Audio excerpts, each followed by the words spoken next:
Hello साथियों, फिर से स्वागत है हमारे यूट्यूब चैनल में smart study by Sujit sir में। अब तक हमने चर्चा किया था पिछले चैप्टर में एक महान योद्धा के बारे में कहानी पढ़ा था, उधम सिंह के बारे में, और उसी बीच में आया था रॉलिंग टैक्स जिसका व्यापक रूप से भारत में विरोध हुआ था। हमने पढ़ा था जलियांवाला बाग हत्याकांड भी उसी की देन थी। जो रॉलिंग टैक्स आया था उनके विरोध में कुछ लोग निकले थे और मेला था बैसाखी का, उसमें जनरल डायर के आदेश पे गोलियां चलवा दी गई थी। तो तमाम इन सब चीज़ों के होने के बाद आगे की जो भी मतलब घटनाएं होंगी उनको हम बताएंगे इस चैप्टर में। तो एक बार रिवीजन कर लिया जाए जो हमने बताया था। सबसे पहले जो आंदोलन महात्मा गांधी ने किया था वो 1917 में किया था, बिहार में चंपारण आंदोलन हुआ था। उसके बाद 1917-18 के बीच में ही खेड़ा आंदोलन हुआ था, और 1919 में रॉलिंग टैक्ट आया था।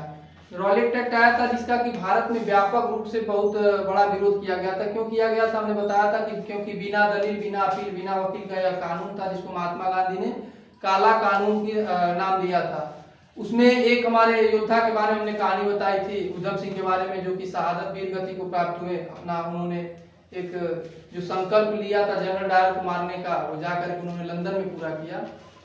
अब इसी बीच में ये हमने बताया था कि सबसे स्टार्टिंग चैप्टर में हमने बताया था कि जो प्रथम विश्व युद्ध हुआ था। अब प्रथम विश्व युद्ध की चर्चा यहाँ क्यों हम करेंगे, क्योंकि 1914 से 1918 के बीच में प्रथम विश्व युद्ध हुआ था। उसमें जो शक्तियां थी विश्व की वो दो भागों में बटी हुई थी। एक तरफ कौन था? ब्रिटेन था। इसमें हमने बताया था ना, ब्रिटेन था, अमेरिका था, तमाम बड़े बड़े जो देश थे, जापान थे, ये लोग इधर थे एक साइड में, और दूसरे साइड में जो बड़ा देश था जर्मनी था। जर्मनी, उनके अलावा ऑटोमन साम्राज्य,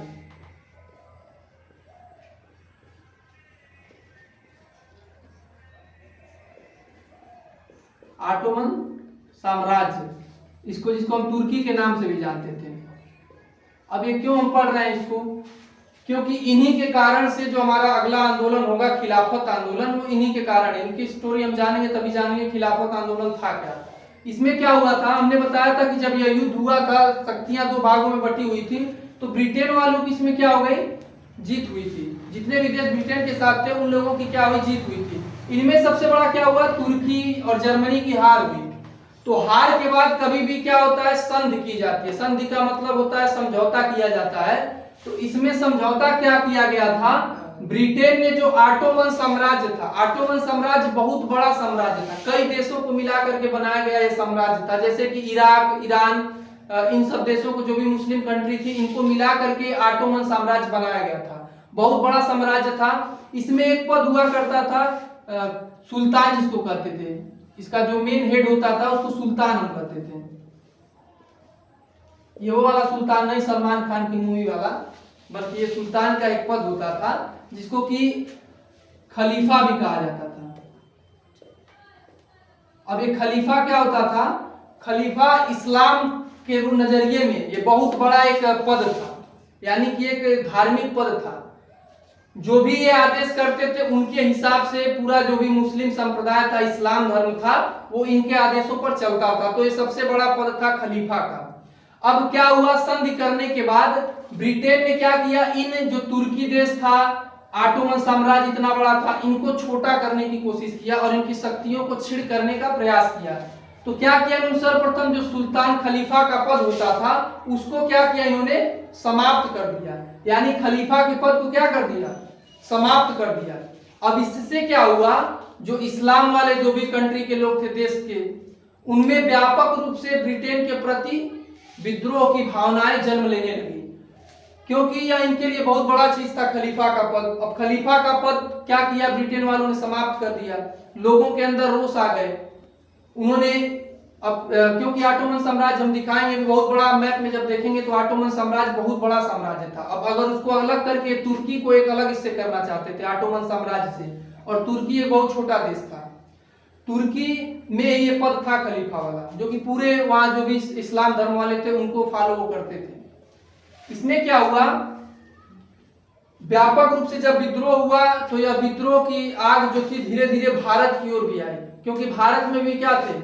मुस्लिम लोग रहते थे। मुसलमान भारत में भी रहते थे तो क्या होता था, इसमें इन्होंने भारत में आकर के जब गांधी जी के बारे में सुना था तो भारत में आया इन्होंने और भारत में मोहम्मद अली जिन्ना से मिले।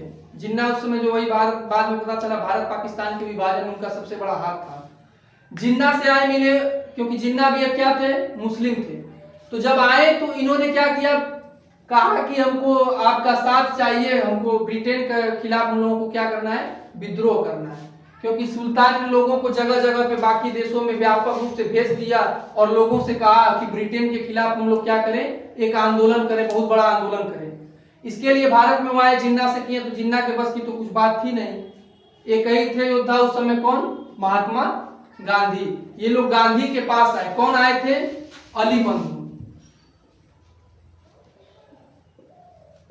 अली बंधु आए थे भारत में, गांधी जी के पास आए।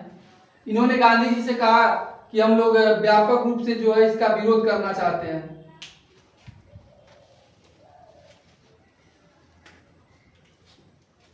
तो अली बंधु आए, कौन कौन, शौकत अली, नाम नोट कर लेना, शौकत अली और मोहम्मद अली।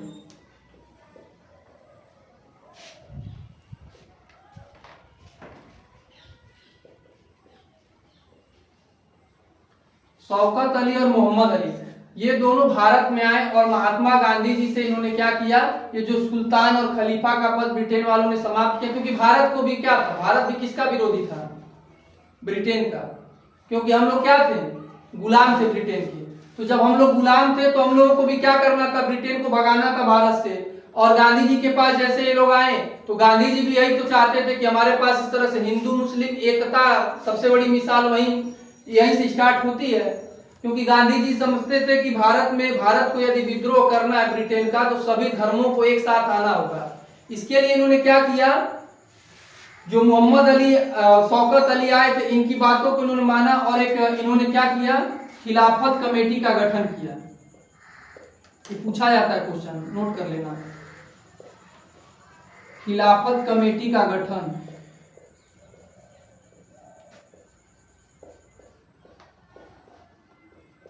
कब हुआ, 1919 में। कहा हुआ, बॉम्बे में, जो आज के मुंबई के नाम से जाना जाता है। बॉम्बे तब बहुत बड़ा था, इसमें गुजरात भी पार्ट में पड़ता था, बहुत बड़ा था बॉम्बे।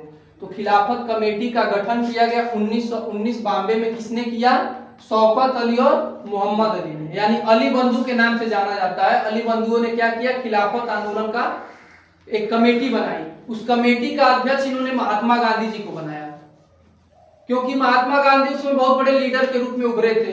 इसके पहले उन्हें चंपारण, खेड़ा और अहमदाबाद में मजदूर आंदोलन करने के बाद उनको एक तरह से लोकप्रियता प्राप्त हो चुकी थी और सबको लग रहा था कि अगर कोई ब्रिटेन से मुकाबला कर सकता है तो महात्मा गांधी जी हैं। तो महात्मा गांधी को इसका अध्यक्ष बना दिया गया। कारण क्या था, ये देखो, हमारे देश का विद्रोह नहीं था, लेकिन हमको क्या था, महात्मा गांधी को एक मौका मिल गया कि इसी बहाने हम हिंदू मुस्लिम को क्या करेंगे, एक करेंगे। एक करके इसी बहाने हमको भी क्या करना, अंग्रेजों को, हमारा भी लक्ष्य भगाना, उनका भी लक्ष्य अंग्रेजों का विरोध करना। तो इसी बहाने इन्होंने क्या किया, हिंदू मुस्लिम दोनों को एक करने के लिए इस जो आंदोलन था, खिलाफत आंदोलन, इनका क्या किया, समर्थन किया। तो यह पूरे भारत में व्यापक रूप से 1919 में ही पूरे व्यापक रूप से जो खिलाफत आंदोलन था, इसका व्यापक विरोध देखने को मिला। खिलाफत आंदोलन के नाम से हम जानते हैं।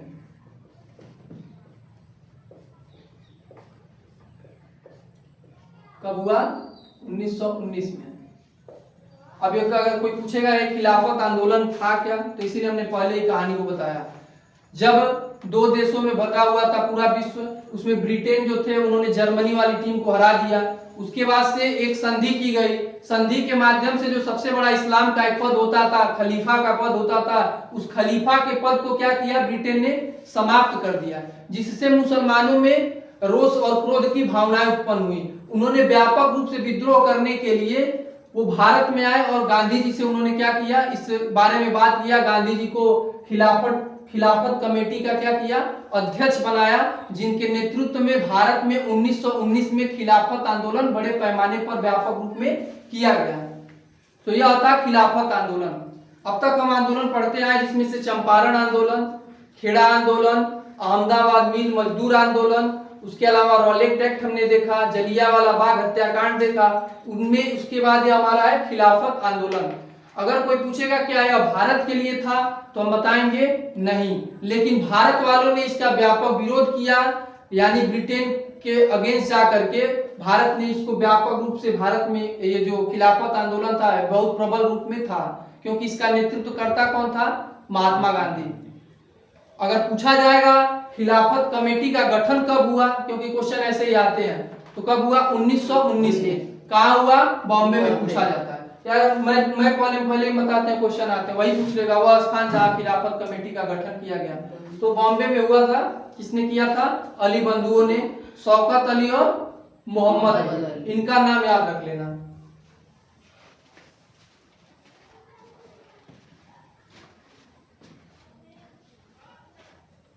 गांधी जी को जब, गांधी जी देखो बहुत दिमाग के चतुर इंसान थे भाई, वकालत करके आए थे तो ऐसे ही थोड़ी न थे कि बिना फायदा के मतलब कोई ऐसे ही चला जाएगा आंदोलन करने। उनको लगा था किसी बहाने हिंदू मुस्लिम एकता भी होगी और अपना भी काम हो जाएगा, इसी बहाने सबको एकत्रित कर लिया जाएगा, क्योंकि ब्रिटेन का विरोध करना केवल अकेले गांधी के बस की बात नहीं थी। अब सोचो आज का समय है, आज हमको अगर किसी सरकार का विरोध करना है तो हमारे पास क्या है, सोशल मीडिया प्लेटफॉर्म है, धड़ाधड़ मैसेज शेयर हुआ, विरोध कर रहे हैं, लोग जुड़ते जाएंगे। तब सोचो कितना मुश्किल रहा होगा जब गांधी जी पत्र लिख करके लोगों को हजारों की भीड़ इकट्ठा करते थे। गांधी बनना आसान नहीं है, गांधी के ऊपर उंगली उठाना बहुत आसान है, लेकिन गांधी बनना आसान नहीं, क्योंकि अपने घर का अगर कोई गलत नीति हो रही है तो उसका हम विरोध नहीं कर पाते हैं, एक ग्राम प्रधान के लिए विरोध नहीं कर पाते हैं, और उंगली बैठाने उठाने वाले कुछ ऐसे चुनिंदा लोग हैं भारत में भी रहते हैं, जो गांधी ने क्या किया, गांधी के चरखे से आजादी थोड़ी मिली, ये उनकी मानसिकता रहती है। तो ऐसा नहीं है कि गांधी के चरखे से ये आजादी नहीं मिली है, गांधी जी का बहुत बड़ा प्रयास था, क्योंकि उन्होंने, हमने पहले भी बताया, बैरिस्टर की पढ़ाई छोड़ करके वो यहाँ करके, यानी वकालत करते थे, छोड़कर आ करके भारत में उन्होंने भारत की जो दुर्दशा थी उसको देखा, और अपनी उस पुस्तक में पहले ही क्या कर दिया था, लिख दिया था उसके बारे में कि ब्रिटेन के गुलाम हम किस कारण से बने हैं, क्या कारण था गुलामी का, हम लोग क्या करते थे, अंग्रेजों का सहयोग करते थे। अब इसी बीच में महात्मा गांधी एक और आंदोलन करते हैं, उस आंदोलन का नाम क्या हो जाता है, असहयोग आंदोलन। अब यह असहयोग आंदोलन क्या है,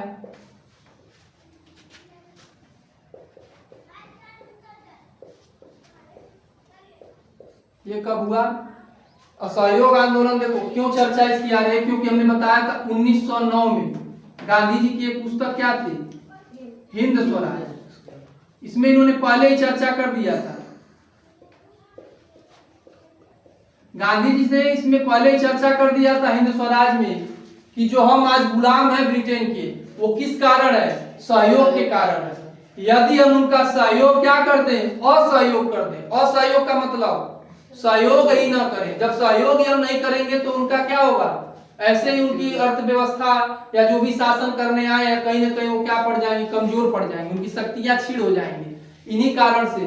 तो ये जिक्र महात्मा गांधी ने 1909 में विदेश में रहते हुए भारत के बारे में लिख दिया था, और चंद ऐसे कुछ लोग कह देते हैं राजनीतिक उनका शिकार करने की कोशिश में गांधी ने क्या किया, जो व्यक्ति विदेश में बैठा है, अच्छा खासा अपना जिंदगी ऐशो आराम की वो यापन कर रहा है व्यक्ति, उसने ले बता दिया हिंद स्वराज पुस्तक में कि हम क्यों गुलाम हैं, अर्थात उनके अंदर क्या थी, राष्ट्रभक्ति की भावना थी, बाहर भले थे लेकिन उसके बाद भी उनका ध्यान कहाँ था, भारत में था।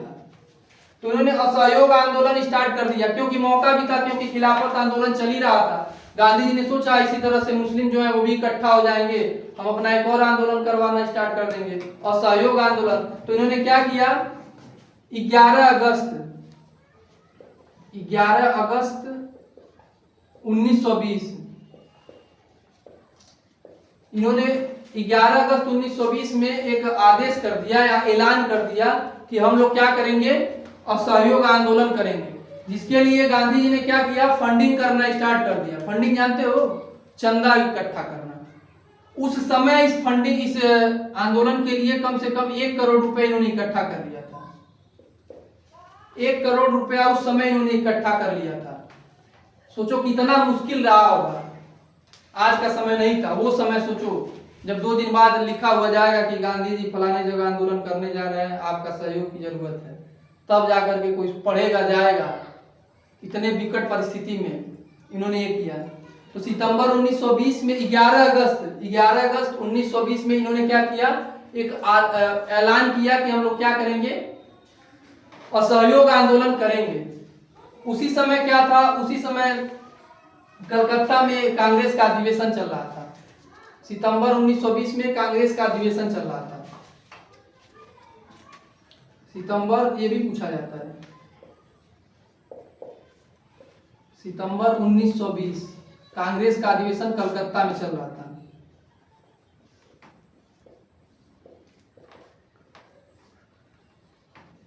अधिवेशन क्या होता है, मतलब सभा। कोई बताएगा कांग्रेस की स्थापना कब हुई?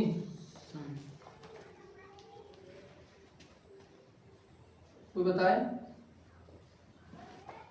28 दिसंबर 1885 बॉम्बे में ही मतलब स्थापना हुआ था। तो इस समय कांग्रेस का सितंबर में अधिवेशन चल रहा था। अब कांग्रेस उस समय क्या थी, एक बड़ी पार्टी थी। पार्टी का मतलब इनका भी मकसद था, धीरे धीरे स्थापना तो किसी दूसरे उद्देश्य से हुआ था, लेकिन बाद में इसका भी उद्देश्य बन गया था, भारत को आजाद कराना है। जिस समय 11 अगस्त 1920 को जब ऐलान किया महात्मा गांधी कि हम लोग क्या करेंगे, असहयोग आंदोलन करेंगे, उसी समय एक हमारे देश के गरम दल के नेता जिनकी मांग थी स्वराज, बाल गंगाधर तिलक, उसी दिन उनकी लाठीचार्ज में मृत्यु हो गई थी। लोगों के अंदर एक तरह से भावनाएं भी विराजमान। बाल गंगाधर तिलक थे या लाला लाजपत राय थे, कुछ ऐसे, बाल गंगाधर तिलक ही थे। स्वराज की मांग उन्होंने किया था, स्वराज की मांग उन्होंने किया था, तो उसी समय उनकी मृत्यु हो गई थी। फिर भी गांधी जी ने क्या किया, कांग्रेस से भी समर्थन मांगा। कांग्रेस उस समय बहुत बड़ी पॉलिटिकल पार्टी थी, देश को आजाद कराने में अभी लगी हुई थी, लेकिन यह लोग क्या थे, असहयोग के मूड में नहीं थे। क्योंकि बहुत बड़ा मतलब गांधी जी ने क्या कहा था लोगों से कि यदि हम अंग्रेजों का असहयोग करेंगे तो हमें इनसे क्या हो जाएगी, आजादी 1 साल में मिल जाएगी। क्योंकि अब अंग्रेजों का जो भी जितने पद है, जितने सम्मान दिए हैं लोग, या जो भी पोस्ट है, हम उनको क्या कर देंगे, छोड़ देंगे। विद्यालय है, पढ़ाना है, सब कुछ क्या कर देंगे, छोड़ देंगे। यानी हम उनका सहयोग ही नहीं करेंगे। तो क्या हो जाएगा, असहयोग। असहयोग का मतलब हम उनका सहयोग ही नहीं करेंगे, किसी भी प्रकार का सहयोग नहीं करेंगे। यानी कि यदि कोई उन्होंने पद दिया है तो पद को क्या कर दें, लौटा दें। यदि कोई उसमें कर्मचारी है वो भी अपना क्या कर दे, त्याग पत्र दे दे।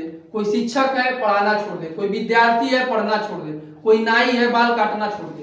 ये भी असहयोग है, क्योंकि ब्रिटेन वाले आएंगे, बाल कटवाएंगे तो पैसे के चक्कर में काटते रहेंगे, वो भी छोड़ देंगे तो क्या होगा, असहयोग वो भी है। उनके द्वारा बनाए गए जो भी वस्त्र हैं उनको भी क्या कर देंगे, त्याग देंगे, स्वदेशी अपनाएंगे। स्वदेशी या स्वराज जिन्होंने नारा दिया, कौन, बाल गंगाधर तिलक, उनकी मृत्यु हो गई इसी समय, जिस समय गांधी जी ने ऐलान किया जिस दिन कि हम लोग असहयोग आंदोलन करेंगे, उसी दिन क्या हुआ, उनकी मृत्यु हो गई।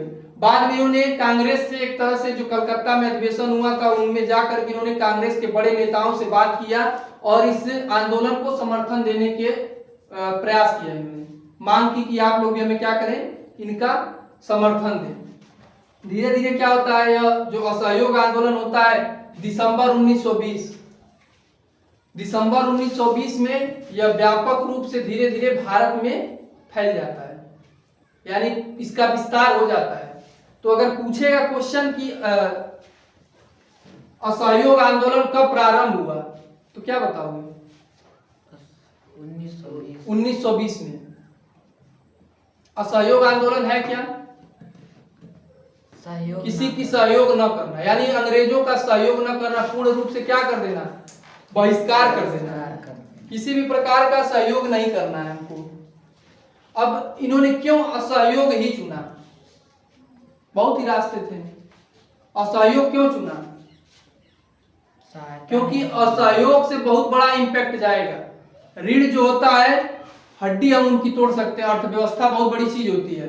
जैसे नहीं हम लोग सुने एक शब्द बाइकॉट। बाइकॉट क्या होता है? बाइकॉट का मतलब बहिष्कार कर देना, काट देना नहीं। बाइकॉट मतलब बहिष्कार कर देना, किसी भी चीज का बहिष्कार कर देना। हम लोगों ने सुना था कि जब चीन हम लोगों के ऊपर आक्रमण किया था उस समय सेनाओं के ऊपर हमारे, तो लोगों ने क्या किया था, दीपावली का समय था तो उन्होंने कहा कि हम चीन के सामानों का क्या कर देंगे, बहिष्कार कर देंगे। उसी समय हमने देखा था कि कई जो भी जैसे टिकटॉक थे या यूसी ब्राउजर थे, जो भी मतलब चाइनीज कुछ ऐसे सॉफ्टवेयर थे, एप्स थे, उनको क्या कर दिया, भारत से बहिष्कार कर दिया। तो ये बहिष्कार का नारा पहले ही आ चुका था जो आज हम लोग बहिष्कार करते हैं, क्योंकि बहिष्कार करने से ही क्या होगा, अंग्रेज कमजोर पड़ेंगे, और जब कमजोर पड़ेंगे तभी हम उनको क्या कर सकते हैं, हटा सकते हैं यहाँ से भारत में। इसीलिए गांधी जी ने चुना इसको असहयोग। तो असहयोग आंदोलन क्या है लिखने के लिए यदि आएगा तो क्या लिखोगे, असहयोग आंदोलन क्या है, तो हम क्या बताएंगे, पूर्ण रूप से अंग्रेजों का विरोध करना। विरोध का मतलब यानी किसी भी प्रकार का अंग्रेजों का सहयोग न करना। यदि वो गड्ढे में गिरे हुए हैं तो हाथ देकर उनको उठाना नहीं है, मर जाओ उसी में गिर करके, कोई फर्क नहीं है। बाल भले ही बड़े हो जाएं लेकिन काटना नहीं है, चाहे भूत भले बन जाओ। उसके अलावा हम भले अनपढ़ हो जाएंगे लेकिन उनके विद्यालय में नहीं पढ़ेंगे, भले वेतन नहीं मिलेगा लेकिन हम पढ़ाने नहीं जाएंगे। यानी एक तरह से इसमें कई ऐसे योद्धा भी आए थे जिन्होंने क्या किया, इस असहयोग आंदोलन को सफल बनाने के लिए उन्होंने स्कूल जाना छोड़ दिया। सोचो आज के समय तुम लोगों को कहा जाता तो क्या करते, तुम लोग तो ऐसे ही छोड़ देते, कौन स्कूल जाना चाहता है। स्कूल के चक्कर में कहो चलो इसी बहाने छुट्टी मिल जा रही है, लेकिन उस समय बहुत लोगों ने छोड़ा, क्योंकि गांधी जी ने एक आश्वासन दिया था कि हमको 1 साल में ही आजादी मिल जाएगी यदि हम अंग्रेजों का विरोध करेंगे तो। हालांकि यह बहुत संभव नहीं था, संभव का मतलब इतना आसान नहीं था। आज के समय में भले ही हम कह देते हैं कि हम चाइना का बहिष्कार कर देते हैं या किसी देश का बहिष्कार कर देते हैं, लेकिन चीजें हमें फिर भी जरूरत पड़ जाती है। उसी प्रकार से यह उस समय था, क्योंकि ब्रिटेन के हम लोग अधीन थे। स्वदेशी वस्त्र खुद से बनाने पड़ते थे, बनाने में समय लगते थे तो महंगे बिकते थे, और सबके पास क्या था, पॉसिबल नहीं था पहनना, खादी वस्त्र पहनना सबके पास पॉसिबल नहीं था। उनके अलावा जब यह आंदोलन स्टार्ट हुआ तो लोगों ने विरोध तो करना शुरू कर दिया, लेकिन कुछ ही समय बाद लोगों को खाने के भी लाले पड़ने लगे। अब काम नहीं करेंगे तो खाना कहाँ से मिलेगा। जो पढ़ाने जाते थे, जो वकालत करते थे, उन्होंने छोड़ दिया, वकालत नहीं करेंगे पैसा कहाँ से मिलेगा, वेतन नहीं मिलता था, वेतन रोक दिया गया। छात्र जो थे जुड़े हुए थे उन लोगों ने पढ़ना छोड़ दिया। तो इस तरह से असहयोग आंदोलन गांधी जी द्वारा लिया गया एक बहुत बड़ा फैसला था, जिसे आम जनमानस में उन्होंने कहा कि इससे जनाधार मिलेगा। जनाधार का मतलब क्या होता है, लोगों का आधार, यानी लोग इससे जुड़ेंगे। तो जब लोग इससे जुड़ेंगे तो लोग अंग्रेजों का क्या करेंगे, विरोध करेंगे, सहयोग नहीं करेंगे। तो अंग्रेज ऐसे ही क्या करेंगे, हार मान करके चले जाएंगे। जैसे तुम्हारे पास कोई आए मदद के लिए, पहुंच जाए, घर पे आ जाए, कहे थोड़ा सा दूध दे दो, चाय बनाना है, 1 दिन नहीं दिए, 2 दिन नहीं दिए, 3 दिन नहीं दिए, चौथे दिन से वो आना ही छोड़ देगा, कहेगा आने का क्या मतलब है, जब यहाँ से कोई मतलब क्या है, मिल ही नहीं रहा है। यानी जब हम सहयोग अंग्रेज का नहीं करेंगे उसी प्रकार से, तो वो लोग क्या करेंगे, चले जाएंगे। गांधी जी की ये सोच थी। लेकिन जैसे जैसे आंदोलन बढ़ता गया, आंदोलन तो बढ़ते गए, लेकिन उसका दुष्परिणाम भी देखने को मिलता रहा। आर्थिक संकट भारत के अंदर उत्पन्न हो गया, परिवार की जीविका चलाना लोगों का मुश्किल हो गया। जो नाई बाल काटना छोड़े थे उनके घर भी खाने के लिए व्यवस्था होना मुश्किल हो गया। तो धीरे धीरे, और समय भी गुजरता गया, समय भी धीरे धीरे बढ़ता गया। 1 साल हो गए पूरे, लेकिन आजादी नहीं मिली। यहाँ भारत के लोगों को जानते हो, पेशेंस तो है, धैर्य। तब गरम दल वाले जाते हैं, ज्यादा दिन हो गया ऐसा ही तो सब पता नहीं क्या बुढ़ऊ जो झमेला लगा दिए। तो जो विरोध करने वाले लोग थे उनकी भी क्या हो गई, मेंटालिटी चेंज हो गई। उन लोगों ने भी सोचा कि मतलब इस तरह से, और कई लोग गरम दल वाले भी जो थे उन लोगों ने भी क्या किया, इसका एक तरह से मन ही मन विरोध करते थे। गांधी जी बेचारे परेशान कि ले तो लिए हैं मतलब बहुत बड़ा ठेका, लेकिन पूरा करना आसान थोड़ा नहीं है। फिर क्या हुआ, धीरे धीरे समय बढ़ता गया। 1920 के बाद 1921 आया। 21 आने के बाद भी क्या हुआ, हमको आजादी नहीं मिली। लोग धीरे धीरे अपने कामों पे क्या हो गए, लौटना प्रारंभ कर दिए। और जो आंदोलन था धीरे धीरे कहीं न कहीं कमजोर पड़ता जा रहा था। और गांधी जी के लिए बहुत बड़ा चिंतनीय विषय था, क्योंकि गांधी जी यदि कमजोर पड़ते ब्रिटेन से, तो ब्रिटेन वाले भी समझ जाते कि अब गांधी क्या है, कमजोर पड़ गए। इसका व्यापक रूप देखने को मिला, धीरे धीरे आगे बढ़ता गया। बाकी शहरों में भी सबसे ज्यादा ये मतलब महाराष्ट्र या गुजरात उस साइड में सबसे ज्यादा व्यापक विद्रोह था, अपने उत्तर भारत में थोड़ा कम था। फिर भी इसका असर, अब असर बताएं या क्या बताएं, इसके बारे में एक घटना घटित हो जाती है। आजादी तो हमें मिली नहीं। एक गोरखपुर में जगह है चौरी चौरा, जो फेमस जगह है, क्योंकि यहाँ एक ऐसी घटना हुई जो कि आज भी इतिहास के पन्नों में दर्ज है। आज तो स्मारक भी बनवा दिए गए हैं। चौरी चौरा नामक एक स्थान था, वहां पर लोग क्या थे, जुलूस निकाल रहे थे, शांति रूप से जा रहे थे लोग। तब तक पुलिस वालों से क्या हुआ, उन लोगों का झड़प हो गया। इस आंदोलन की बात कर रहे हैं। हालांकि इस आंदोलन से उसका बहुत ज्यादा पैमाने तक लेना देना नहीं था, फिर भी कहीं ना कहीं उसकी जो सुगबुगाहट थी पूरे भारत की, वो यहाँ भी आ गई थी। तो लोग जा रहे थे, कुछ भीड़ जा रही थी उसी सामने से, रेलवे मतलब जो थाना था जिसको बोलते हैं, चौकी के सामने से जा रही थी भीड़। पुलिस वालों से झड़प हुआ। पुलिस वालों ने क्या किया, मारपीट करना प्रारंभ कर दिया और गोलियां चला दी।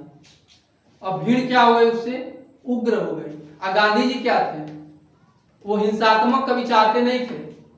गांधी जी का जो भी सत्याग्रह था वो कैसा था, अहिंसात्मक। लेकिन ये जो चौरी चौरा था, वहां के लोग जो थे वो क्या हो गए, हिंसात्मक हो गए। होना भी लाजमी था। अब कोई आएगा मारेगा तो कहां कितना कोई बर्दाश्त करेगा। भीड़ थी, भीड़ ने क्या किया, जो पुलिस स्टेशन वाले जो सिपाही थे, उन लोगों ने क्या किया, अपने आप को जेल में बंद कर लिया बचने के लिए, क्योंकि लोगों की भीड़ टूट पड़ी थी वहां। उन्होंने क्या किया, थाने का घेराव कर दिया। वो लोग छिपने के लिए जेल के अंदर चले गए और अपने आप को खुद से लॉकअप से बंद कर लिया। अब अंदर से तो बंद कर लिए, लोग सोचे कि अब हम ही लोग क्या बन जाए, कैदी बन जाते हैं। तो भारतों वाले कहाँ कम थोड़ी नहीं थे होते हैं। ये सब भीड़ जब पाती है तो देखते ही हो, कहीं एक्सीडेंट होता है तो एक दो लोग रहते हैं तो पता चलता है, बिना कोई जाने क्या हुआ कि फटाफट पीटना स्टार्ट, गलती नहीं देखते हैं। तो ऐसे भीड़ वहां पहुंच गई। वो लोग क्या थे, ऐसे हम तो अंदर है क्या कर पाओगे, वो लोग अंदर से चिल्ला रहे थे जेल से। तो ये सब कहे रुको ससुरा बताते हैं क्या कर पाते हैं। फिर क्या किए ये लोग, पूरा क्या किए, पूरा थाना ही जला दिए। अब उसी में क्या होने लगा, स्वाहा, जल के राख हो गए। वो सोच रहे थे हम बच जाएंगे, अंदर अपने आप को लॉक कर लेंगे। तो इन्होंने क्या किया, पूरे थाने को ही क्या कर दिया, जला दिया।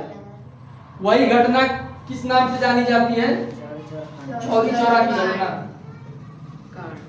चौरी चौरा कांड था, लेकिन उसको घटना भी, प्रतिकार भी अब तो नाम दे दिया गया।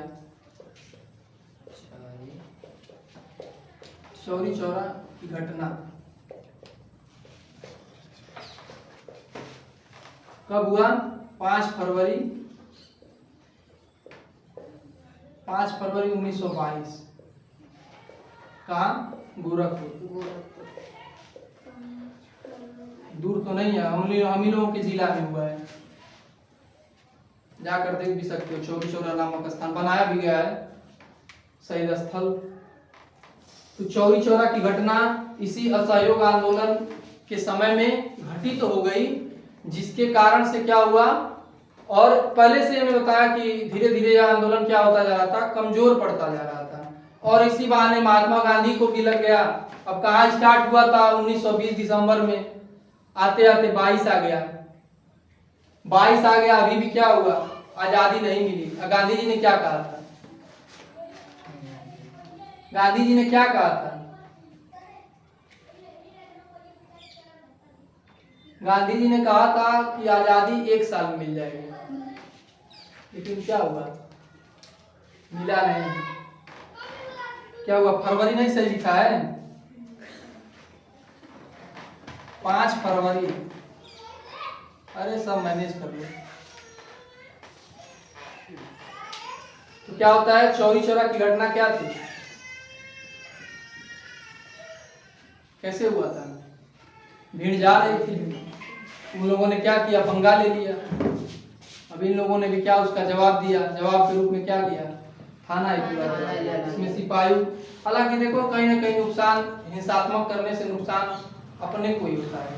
उसमें भी क्या हुआ, जो सैनिक थे, जो सिपाही थे, वो भी भारतीय सैनिक थे, मतलब देश के ही थे। काम किसके लिए करते थे, ब्रिटेन के लिए करते थे।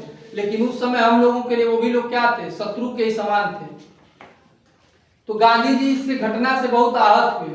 आहत पहले से ही थे, होंगे भी क्यों नहीं, साल भर का थे, 2 साल हो गया था। धीरे धीरे लोगों का जो मतलब मूवमेंट करते जा रहे थे, लोग अब हटते जा रहे थे इस आंदोलन से। तो गांधी जी के पास भी एक तरह से इस मौका कह सकते हैं, मौका चौका मारना या जो भी हो। तो गांधी जी ने क्या किया, इस अपने जो असहयोग आंदोलन था इसको क्या कर दिया, समाप्त कर दिया। 1922 में इस असहयोग आंदोलन को उन्होंने क्या कर दिया, समाप्त कर दिया। समाप्त करने का कारण चौरी चौरा की घटना। क्वेश्चन पूछा जाता है, किस घटना के कारण महात्मा गांधी ने अपना असहयोग आंदोलन वापस ले लिया? चौरी चौरा की घटना के कारण महात्मा गांधी ने अपना असहयोग आंदोलन वापस ले लिया।